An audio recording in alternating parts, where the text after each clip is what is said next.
Efren R. Abueg ay pinanganak noong ika-3 ng Marso 1937 sa Tansa, Cavite.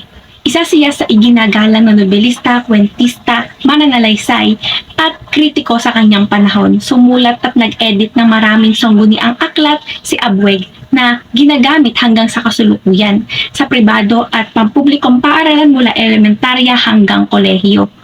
Bukod dito, malimit na ilahok ang kanyang mga kwentong libro na sinulat ng ibang akda o author. At isa sa mga akdang kanyang sinulat ay ang Mabangis na Lungsod. Bago natin panoorin ang maikling kwento ni Abueg, ay narito muna ang ating mga gabay na tanong na nararapat nating masagot matapos panoorin ang maikling kwento.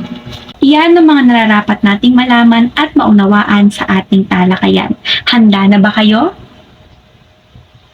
Mabuti. Ngayon ay dumako naman tayo sa maikling kwento ng pinamagatan, Ang Mabangis na Lungsod ni Efren Abueg. Ang gabi ay mabilis na lumatag sa mga gusali, lumagong sa malalaki at maliliit na lansangan, dumantay sa mukha ng mga taong pagal sa mga taong araw-araw ay may bagong lunas na walang bisa. Ang gabi ay hindi napapansin ng 12 taong gulang na si Adong. Maagang nagigising si Adong upang magtungo sa tapat ng simbahan. Bukod sa kanya, kasama niya rin si Aling Ebang. Palimos po, gutom na po ako. Palimos po. Bilisan natin maglakad. Huwag niyo lalapitan ang mga namamalimos.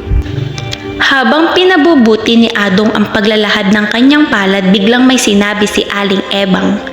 Malapit nang dumating si Bruno. Nasaan na ang mga barya? Ito na. Sa kaabalahan ni Adong, hindi na napansing kakaunti na ang mga taong lumalabas mula sa simbahan. Makikita na naman niya ang mga mukhang malamig at hakbang ng mga nagmamadaling pag-iwas. Adong, ayan na si Bruno. Si Bruno nga! Napadukot si Adong sa kanyang bulsa at dinama ang baryang naroon. Mahigpit niya itong kinulong sa kanyang mga palad. Diyan na kayo, Aling Ebang. Sabihin niyo kay Bruno na wala na ako. Ano? Naloloko ka na ba, Adong? Sasaktan ka ni Bruno. Nakita ka na ni Bruno. Kumaripas ng takbo si Adong upang hindi siya maabutan ni Bruno. Subalit kahit anong gawin niyang pagtakbo at magtago ay nahuli pa rin siya ni Bruno. Adong! Naramdaman ni Adong ang malupit na palad ni Bruno. Iniwan ni Bruno na nakahandusay si Adong sa lupa.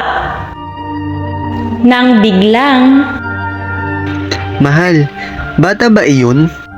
naku, bata nga, tulungan natin. Kinabukasan, nagising si Adong at siya'y nagulat sa nakita niya sa kanyang kapaligiran. Oh, gising ka na pala. Sino po kayo at bakit po ako nandito? Ako si Jan, at ito ang aking asawa na si Marie. Natagpuan ka kasi namin sa parke na nakahandusay, kaya ka namin dinala dito. Maraming salamat po sa tulong ninyo. Walang anuman. Nasaan ba ang pamilya mo upang ihatid ka na namin? Wala po akong pamilya. Ang totoo po ay namamalimos lamang po ako sa may simbahan. Napaisip ang dalawang mag-asawa. Bata, ano ang pangalan mo? Adong po. Adong, gusto mo bang ampunin ka namin? Opo, maraming salamat po.